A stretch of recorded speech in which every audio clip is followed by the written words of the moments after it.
Is Tommy DeVito an upgrade over Brandon Peters? I mean, we look at this we can do, Jimmy, is look at 2019 numbers. Like, we haven't really seen much of Tommy DeVito outside of that 2019 season, which is better than the season Brandon Peters had, right? His 2019 season rather, was pretty freaking good. Like, that was a good season.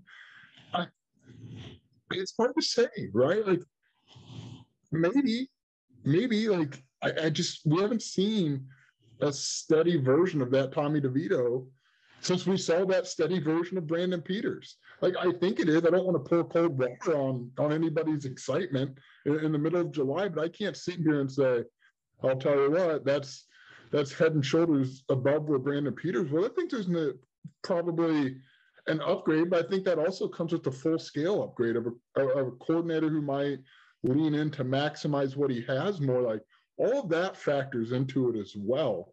So I think as a whole, yes, but if you were just drill in and say, is Tommy DeVito an upgrade over Brandon Peters? We can't answer that because we haven't seen enough evidence in the last few years. They need him to. Like, that is clear. They need him to be an upgrade. I agree with your sentiment that it's going to depend on the offensive coordinator. Because if Tommy DeVito does not have a good offense, like if Illinois had the same play calls as last year, the same talent level, which it basically is, right?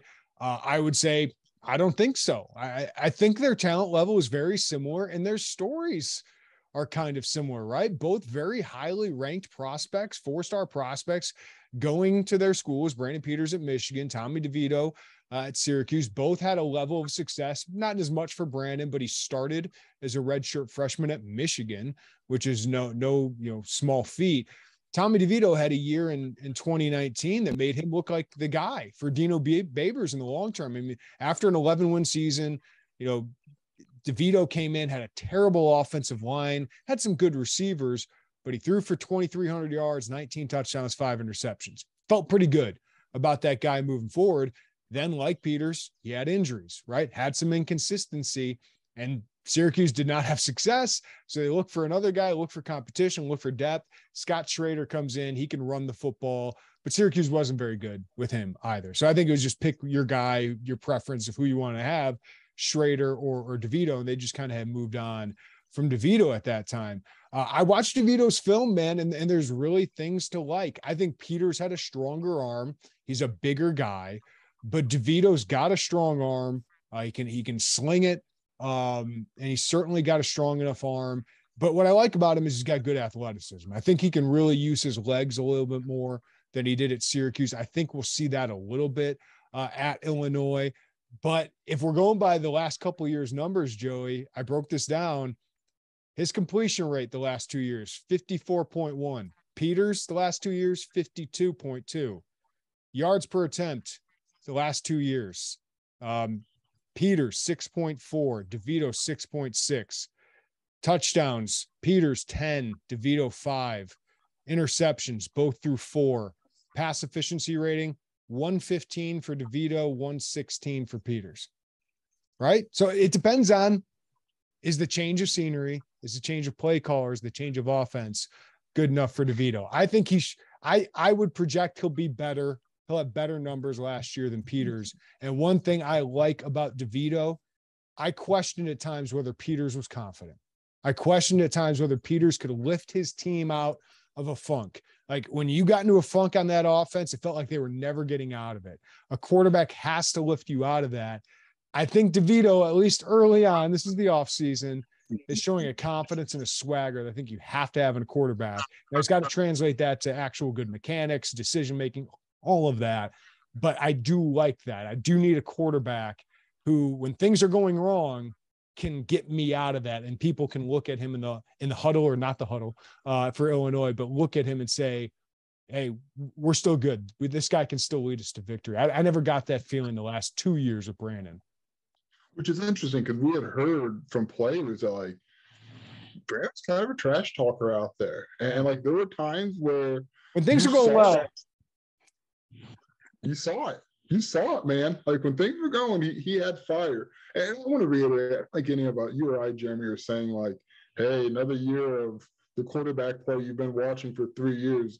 Good luck, fans. Like, I don't think that's it. No. I think that there's probably more of an environment for DeVito to thrive this year, or thrive compared to where this Illinois quarterback situation has been. And to your point from earlier, that's going to fall on Barry Lunney to maximize the 1 year he's got with this guy. I mean, that's just, if Barry Lunney can do that, I don't know, they might carry him off the field on November 12th for the home game, the last home game of the season. Like that's a big task, but if he can do it, that's what you see, right? Like, that's what you want to see out of your offensive coordinator. So it's, as you were talking, I thought, man, I hope we didn't tell people like, yeah, good luck. It's going to be tough sledding for quarterbacks. But how can we say it? How can we say it's a dramatic upgrade or anything along those lines? I feel like that'd be disingenuous of us to try to sit there and do that.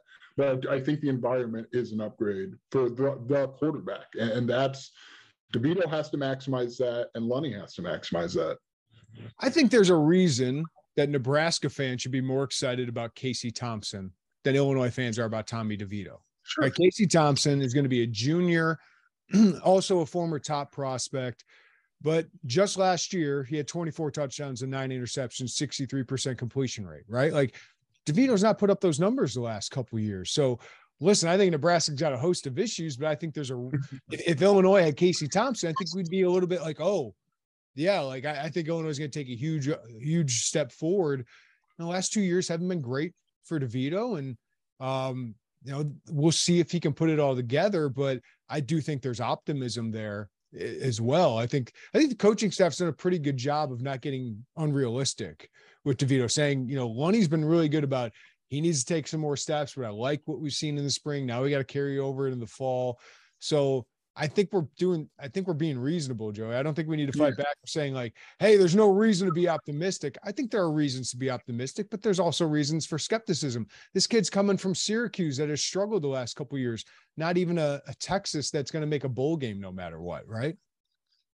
Yeah, that's absolutely right. I mean, look, and until it's not a question, this is going to be kind of a discussion about the Illinois quarterback situation until they get that guy. Maybe that guy's in the room right now. Maybe that guy's Donovan Leary. Maybe it isn't. But until you start to say, hey, they're bringing back that guy, then you're going to have these discussions. And I'm sure long term, this coaching staff doesn't want to fish in the portal every year or every 2 years for a quarterback. You'd like to develop one. But where Illinois football is you're not going to get a perfect 5-star kid walking in the door who's got pounds of college production and say, welcome. Like, it's a kind of a step process. I'll end the conversation with this. There's a reason Illinois wanted to get DeVito in the winter, right? One, to get him in here, but two, he's better than anything they have. So I think it's far better to have Tommy DeVito on your roster than not at this point. So I think he's an upgrade over what they have, or there'll be an upgrade over Brandon Peters. I would buy that. If we're doing a buy or sell, I'd buy that. He'll have a better year than Brandon Peters had last year, but I don't know if it's going to be top 5, top 6 quarterback in the Big Ten. If they got 2019 production, like Brandon Peters level production, sign me up. I think yes, right? And that's very doable for Tommy DeVito because he has done it. We just haven't seen it in a couple of years. That's my hold up, is I just need to see it. And maybe a new environment, maybe all of that will play in, and we'll see. But I do think he was an upgrade over the room when they brought him in, without question, without any question at all.